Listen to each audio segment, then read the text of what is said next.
Hi guys! Welcome back to my YouTube channel.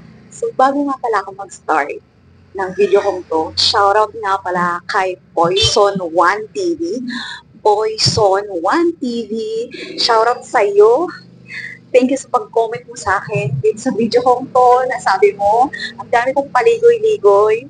Well, sorry naman. Dahil ganyan talaga guys. Pagka, syempre, nandito tayo sa social media, meron talaga mga tao na minsan, kumbaga, um, pupunahin tayo, di ba? Pero kapag yung mga punang yun, gusto ko nga sana siyang patulan, pero sabi ko, wala namang masama sa sinabi niya. Parang remarks niya lang yun sa akin na marami akong mga sinasabi, siguro gusto niya on the spot.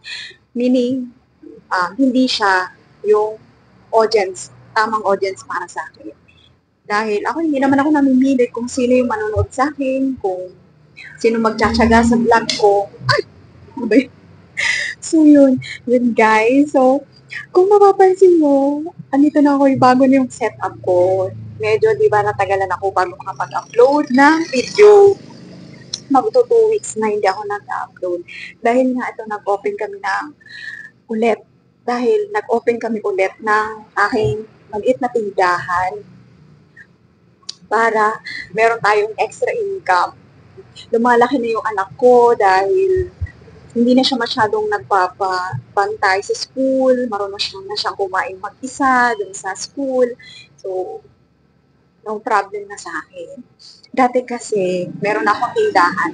Nag-start akong magtinda dito sa amin nung makatapos namin ikasal ng asawa ko, 2020.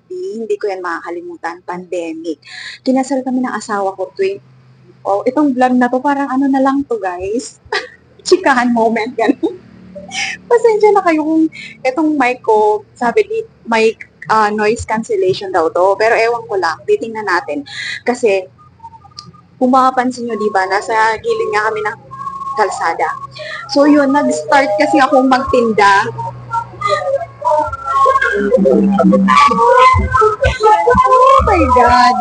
Tapos, ito pala guys, diba, kampanya time na ng kampanya. Kaya yung mga politikong nagkakandidato is, yan, ang dami mga jingle ba yun? So yun, nag-start kasi ako magtindahan 2020 after namin ikasal ng asawa ko, February. So nung February, wala pang pandemic noon dito sa Pilipinas, pero nauuso na or meron na mga COVID sa ibang bansa. Pero dito sa Pilipinas, wala pa noon. So kinasal kami, wala pang pandemic. And after namin ikasal, tamang-tama yun guys, nagka-pandemic nga. And meron din kaming nakuha nung kinasal kami, yung parang nagtagay-tagay, diba yung mga bigay ng ninang, ninong, tas ng mga bisita. So yung ginamit kong puhunan that time, 2020. Tapos hiniram ko yung burger stand ng ate ko, tsaka ng bayaw ko. So, nag-burger kami, ganun, footlong, siomay, yung mga ganyan-ganyan. Yun yung, ano ko, before ako mag-vlog. Hindi pa ako nag-ano nun eh. 2020, hindi pa ako nun nag-start mag-YouTube. So, yun, doon, nag-enjoy ako, and then hanggang 2021, nagtitinda pa rin ako, and nag-start na rin ako mag-vlog-vlog na 2021. 2022, nung nag-start na mag-aral yung anak ko, tumigil na ako dahil nga laging walang bantay dito sa tindahan. Tapos, nagkataon na nanakawan pa kami. Yung guys, yung nanakawan kami, makwento ko lang sa inyo kung paano kami nanakawan nung time na yon. Di ba nga kasi meron kami tindahan. And open lang kasi to. Hindi ko pa to napapagawa. Hindi pa namin to napapagawa. Ngayon kasi close na to. Meron na kaming pintuan na padlock. Nung kasi parang tiwala kami dahil nga burger stand, di ba? So, hindi naman talaga siya totally talagang close na tindahan. Yun, meron din ako mga sari-sari store na konti noon. Ay, sari-sari na paninda nung time na yon. And, natatandaan ko, merong nangutang sa amin na sardinas ata yun sa dilata. Gabi yun, gabi. And then, hindi ko pinautang. Hindi namin pinautang kasi hindi ko naman siya totally kilala at hindi siya yung tipong araw-araw bumibili sa'kin, gano'n. So, hindi namin siya pinautang. So, gabi yun. And then, after mga ilang ilang araw siguro, nakalipas yung mga ilang araw, paggising namin nung umaga, nanakawan kami guys. Yun, sinira yung bakod namin dito. Um, Tapos yun, kinuha yung mga iba naming paninda, mga sigarilyo, ganyan. Nasa estante lang kasi yun. Panatag kasi ako that time. Kumbaga, hindi naman ako nag-iisip na nanakawin yung paninda ko kasi nga, konti lang naman. Hindi naman ganun karami.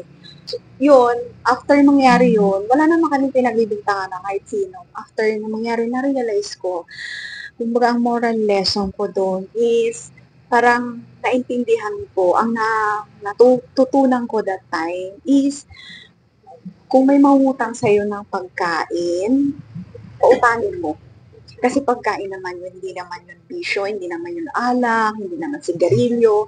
Malay natin, nagugutom. Parang, tinake ko na lang siya as lesson na hindi ako nagpautang ng isang dilata, pero ang nawala sa akin, higit pa yung amount. Sobra-sobra pa yung amount na nawala sa akin. So, yun yung parang sabi ko, Lord, sorry kung, kung di ba, hindi man ako nagpautang ng ganun, ng pagkain, ganyan. Kaya, ngayong may tindahan na ako, parang iniisip ko na kapag may gustong mangutang ng pagkain, papautangin ko. So, bahala na sila kung hindi sila magbabayad, pero at least ginawa ko yung part ko na, di ba, hindi sila nagutom or gano'n. Yung basta yung gano'n, basta wag lang bisyo kasi, di ba, bisyo na yun eh, ba't mo pa ako konsintihin? So, yun lang naman. And, yun, na-share ko lang, wala lang, gusto ko lang mag-vlog kasi nga, wala akong maisip na i-vlog ngayon. So yun, maraming salamat sa panonood and see you next time. Ingat tayo lagi. God bless us all. Bye! I miss you all.